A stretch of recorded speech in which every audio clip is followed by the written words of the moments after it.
Occasion ఏదైనా location ఎక్కడైనా తెలుగువారి వేడుక అంటే ఆలివ్ మిఠాయి ఉండాల్సిందే. మిఠాయి అంటే ఆలివ్.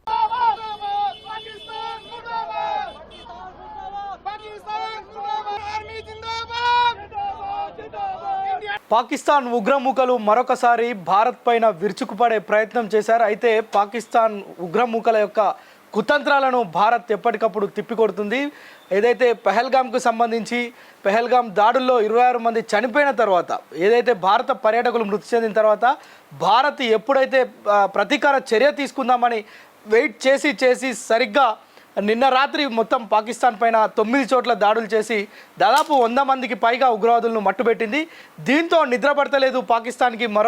మరొకసారి భారత్ను అంటే కయ్యానికి గాలు దూడమే కాదు, కయ్యానికి కాలు దువ్వుతూనే మన పైన బుల్లెట్ల వర్షం కురిపిద్దామని భారతదేశం పైన ఆ యొక్క జమ్మూ కాశ్మీర్, రాజస్థాన్, పంజాబ్ తదితర ప్రాంతాలపైన బుల్లెట్ల వర్షం కురిపించేందుకు కుట్రలు చేస్తుంది పాకిస్తాన్. ఈ నేపథ్యంలోనే భారత్ వారి యొక్క కుట్రలన్నింటినీ తిప్పికొడుతుంది. ప్రస్తుతం మనం చూస్తే ఇప్పటికు ఆపరేషన్ సింధూర్ ప్రారంభించిన తర్వాత పాకిస్తాన్ మరొకసారి తమ బుల్లెట్లకు పదును పెట్టి బుల్లెట్లను భారత్ పైన ఎక్కుపెట్టింది.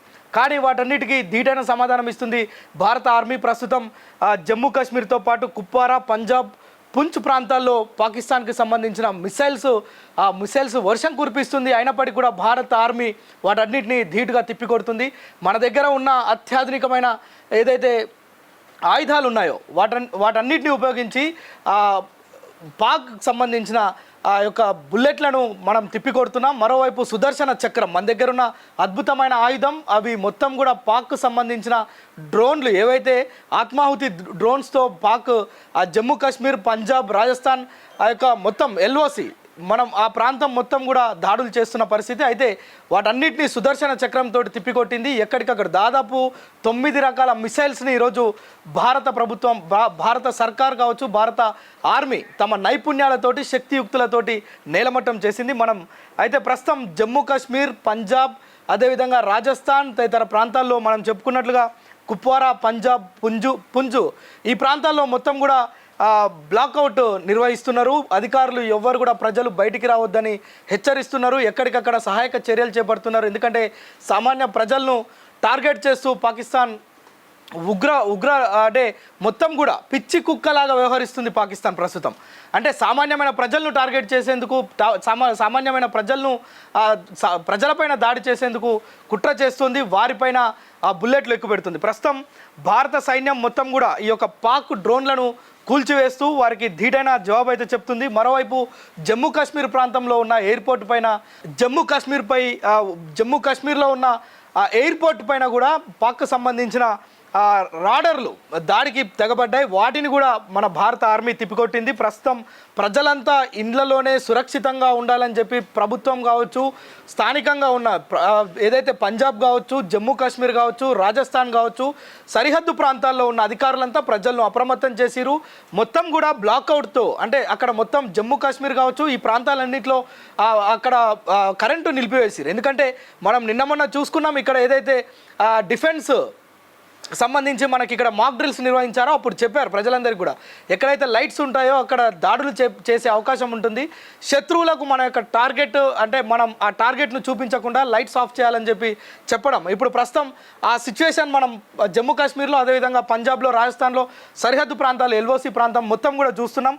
మొత్తం కూడా కరెంట్ ఆఫ్ చేసిరు. ఇక్కడ మన భారత్కి సంబంధించిన మిసైల్స్ కూడా పాకిస్తాన్ పైన దాడులు చేపస్తున్న పరిస్థితి ప్రస్తుతం చూస్తున్నాం. పఠాన్కోట్ ఎయిర్ బేస్ వద్ద కూడా భారీగా బాంబు శబ్దాలు వినిపించినట్లుగా స్థానికులు చెప్తున్నారు. వాటిని కూడా తిప్పికొట్టేందుకు సర్కార్, అదేవిధంగా భారత ఆర్మీ, నేవీ, డిఫెన్స్ మొత్తం కూడా కలిసికట్టుగా యొక్క డ్రైవ్లో పాల్గొంటున్నారు. ఈ ఆపరేషన్ సక్సెస్ చేసేందుకు విస్తృతంగా పనిచేస్తున్నారు. మరోవైపు సూసైడ్ డ్రోన్లను భారత్ పైన ఎక్కుపెడుతుంది పాకిస్తాన్. వాటన్నిటిని ఎప్పటికప్పుడు భారత్ తిప్పికొడుతుంది. అయితే ప్రస్తుతం మన భారత సరిహద్దు ప్రాంతాల్లో మొత్తం కూడా చాలా ఉద్రిక్తమైన పరిస్థితి నెలకొంది. ఎందుకంటే ఆపరేషన్ సింధూర్ పూర్తవగానే ఆపరేషన్ సింధూర్ 2ను కూడా ప్రారంభిస్తారనే ఒక వార్తలు చక్కర్లు కొట్టాయి. ఈ నేపథ్యంలోనే పాక్ మరొకసారి, అంటే పాక్ వైఖరి ఎట్లా ఉందంటే ప్రస్తుతం నిద్ర పట్టని పరిస్థితి. ఇప్పుడు నిద్ర పట్టని పరిస్థితి. అంటే భారత్ చేసిన ఈ చర్యకు ప్రతిచర్య తీసుకోవాలని చెప్పి పాక్ వెంపర్లాడుతుంది. ఆ వెంపర్లాడటంతో ఎవరు నష్టపోతున్నారంటే కేవలం పాక్ మాత్రమే నష్టపోతుంది. ఎందుకంటే మన దగ్గర ఉన్న అత్యాధునికమైన ఆయుధాలు సుదర్శన చక్రం కావచ్చు, మన దగ్గర ఉన్న మిసైల్స్ కావచ్చు, మన దగ్గర ఉన్న అణ్వాయుధ సంపత్తి కావచ్చు, ఇవన్నీ పాక్ ఎదుర్కోలేదు. కేవలం తమ ఈగో హట్ కాకుండా కేవలం మనం ఏదో చర్యకు ప్రతిచర్య చేశామని చూపించుకునేందుకే పాక్ యొక్క ముష్కర దాడికి పాల్పడుతుంది. సామాన్యమైన ప్రజలపైన, సామాన్యమైన ప్రజలను బెంబేలెత్తించే విధంగా వ్యవహరిస్తుంది. అయితే ప్రతి క్షణం భారత సైన్యం కావచ్చు, భారత ఆర్మీ కావచ్చు, భారత నేవీ కావచ్చు, భారత డిఫెన్స్ కావచ్చు, ఎప్పటికప్పుడు క్షణం చూస్తూనే ఉంది. పాక్ వైఖరిని ఎప్పటికప్పుడు తిప్పికొడుతుంది. పాక్కు సంబంధించిన ఏదైతే డ్రోన్స్ కావచ్చు, వారికి సంబంధించిన మిసైల్స్ను కూడా దాదాపు 400 కిలోమీటర్ల పైననే వాటన్నిటిని బ్లాస్ట్ చేస్తుంది. మనకున్న మేధా సంపత్తి కావచ్చు, మనకున్న ఆయుధ సంపత్తి కావచ్చు. మన దగ్గర మన ఆర్మీని తక్కువ అంచనా వేసింది కావచ్చు పాకిస్తాన్ పదే అంటే పహల్గామ్లో జరిగిన దాడి తర్వాత భారత్ ఆచితూచి కేవలం 9 ఏదైతే ఉగ్రవాద శిక్షణా శిబిరాలు ఉంటాయో అక్కడ మాత్రమే దాడికి తెగబడింది. దాడి చేసింది, ప్రతీకార చర్య అని చెప్పింది, పాకిస్తాన్కి ముందే హెచ్చరించిన తర్వాతే ఈ యొక్క దాడి చేసింది. కానీ పాకిస్తాన్ మాత్రం నిద్ర పట్టని పరిస్థితిలో ఆ యొక్క ఎలాంటి నిర్ణయాలు తీసుకుంటుందో తెలియకుండా అక్కడున్న ప్రజలు బిక్కుబిక్కుమంటున్న పరిస్థితి. ఇక్కడున్న సామాన్యమైన ప్రజలపైన తమ బుల్లెట్ల వర్షాన్ని కురిపిస్తూ వారేదో ఈగోని సాటిస్ఫై చేసుకునే ఆ పరిస్థితిలో పాకుంది. అయితే వాటన్నిటిని కూడా ప్రస్తుతం భారత ఆర్మీ మొత్తం కూడా తిప్పికొడుతుంది. ఇంకొక చూడొచ్చు మనం దాదాపు 1 గంట నుంచి అక్కడ మొత్తం సైనిక చర్య ఏదైతే సైనికుల మధ్య యుద్ధ వాతావరణం అయితే నెలకొంది. వాటన్నిటిని కూడా ఎప్పటికప్పుడు భారత ప్రభుత్వం పర్యవేక్షిస్తుంది. అయితే ప్రస్తుతం పాక్కు చెందిన F-16 యుద్ధ విమానంతో పాటు అదేవిధంగా JF-17S యుద్ధ విమానాన్ని మొత్తం ఈ 3 విమానాలని కూడా భారత ఆర్మీ తిప్పికొట్టింది. వాటిని బ్లాస్ట్ చేసింది. గాల్లో వస్తున్న ఆ యొక్క 3 యుద్ధ విమానాలను కూడా గాల్లోనే మట్టుపెట్టింది భారత ఆర్మీ. ప్రస్తుతం అమృత్సర్ కావచ్చు, రాజస్థాన్ కావచ్చు, అక్కడ మొత్తం కూడా బ్లాక్అవుట్ పరిస్థితి ఉంది. బ్లాక్అవుట్ నిర్వహిస్తున్న పరిస్థితి. మొత్తం కూడా కరెంట్ ఆఫ్ చేసిరు.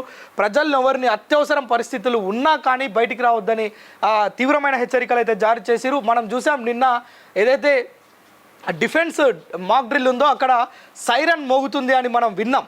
అయితే యుద్ధ సైరన్లు ప్రస్తుతం పంజాబ్, రాజస్థాన్, జమ్మూ కాశ్మీర్, LOC ప్రాంతాల్లో మొత్తం కూడా ఆ యొక్క ఇది మొత్తం కూడా యుద్ధ సైరన్లు మోగుతున్న పరిస్థితి. ప్రజలంతా అలర్ట్ అవుతున్నారు. ఎవరు కూడా ఊహించలే ఈ పరిస్థితిని. వారంతా కూడా సామాన్యంగా తమ పనుల కోసం బయటకు వచ్చిన వారంతా మనం విజువల్స్లో చూడొచ్చు. పూర్తిగా ఒక్కసారిగా వారంతా బండ్లు తిప్పుకొని ఇంటికి వెళ్తున్న పరిస్థితి. జమ్మూ కాశ్మీర్ కావచ్చు, పంజాబ్ కావచ్చు, రాజస్థాన్ కావచ్చు, ఈ సరిహద్దు ప్రాంతాలన్నీ కూడా, తీర ప్రాంతాలన్నిటి కూడా పాక్ టార్గెట్ చేసిందని అయితే మనకు స్పష్టంగా తెలుస్తుంది.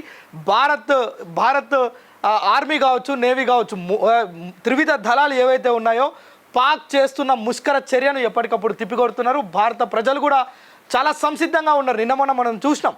మొత్తం కూడా ఈ యొక్క ఆపరేషన్ సింధూర్ ప్రారంభమైన నుంచి ప్రజలందరూ స్వచ్ఛందంగా మాట్లాడుతున్న పరిస్థితి యుద్ధం గురించి. ఈ దెబ్బతోటి పాక్ మొత్తం ప్రపంచ పటంలో పాక్ లేకుండా చేయాలని చెప్పి ప్రజలు కోరుతున్న పరిస్థితి. సరిగ్గా ఇదే పరిస్థితి ఈరోజు భారత్లో కొనసాగుతుందని చెప్పొచ్చు. మరికొన్ని గంటల్లో పాక్ పరిస్థితి ఎలా ఉంటుందో మనం ఎప్పటికప్పుడు అప్డేట్ చేసే ప్రయత్నం చేస్తుంటాం. అయితే పాక్కు సంబంధించిన 10 డ్రోన్లను ఇక్కడ కూల్చినట్టుగా తెలుస్తుంది. మరోవైపు S-14 సిస్టమ్ తోటి చెప్పిన ఆల్రెడీ సుదర్శన చక్రం ఏదైతే మన దగ్గర ఉందో S-400 అంటారు. దాంతోనే ఏవైతే పాక్కు సంబంధించిన మిసైల్స్ కావచ్చు వీటన్నిటిని కూడా మట్టు పెడుతున్న పరిస్థితి మనం ప్రస్తుతం. అమెరికాకు చెందిన F-16ను గతంలోనే పాక్ కొనుగోలు చేసింది. పాక్ దగ్గర F-16 యుద్ధ విమానాలు ఒక 2-3 ఉన్నాయి. ప్రస్తుతం వాటిలో 2టిని భారత్ సమూలంగా నాశనం అయితే చేసింది. ఇక చూడాలి ఈ రాత్రి మొత్తం కూడా భారత్ పాకిస్తాన్ మధ్య మొత్తం యుద్ధమే జరుగుతుంది. ఈ యుద్ధానికి సంబంధించి ఎప్పటికప్పుడు అప్డేట్ చేసే ప్రయత్నం చేస్తాం. మరోవైపు పాకిస్తాన్కి సమీపంలో ఉన్న బైస్మెల్లార్ ప్రాంతం పైన కూడా పాక్ విరుచుకుపడుతుంది. అక్కడ కూడా భారత ఆర్మీ కట్టుదిట్టమైన ఎదురుదాడి చేస్తుంది పాకిస్తాన్ మీద. ఎప్పటికప్పుడు చాలా కట్టుదిట్టమైన ఏర్పాట్లు చేయడమే కాదు, చాలా అప్రమత్తతో ఉండి ప్రజలెవరికి కూడా ఇబ్బంది కాకుండా భారత ఆర్మీ, నేవీ, డిఫెన్స్ 3 సంయుక్తంగా ఈ యొక్క యుద్ధాన్ని ఎదుర్కొంటున్నాయి. ఈ యొక్క పాక్ ముష్కరుల దుశ్చర్యను అడ్డుకుంటున్నాయి. వారి యొక్క దుర్మార్గమైన చర్యను తిప్పికొడుతున్న పరిస్థితి. దీన్ని వశపట్టని పాకిస్తాన్ ఏ విధంగానైనా భారత్ని అల్లకల్లోలం చేయాలనే ఒక దుర్బుద్ధితోటి ఇవన్నీ చేస్తుందే తప్ప భారత్కు ఎలాంటి నష్టం జరగదనేది మాత్రం సుస్పష్టంగా అర్థమవుతుంది.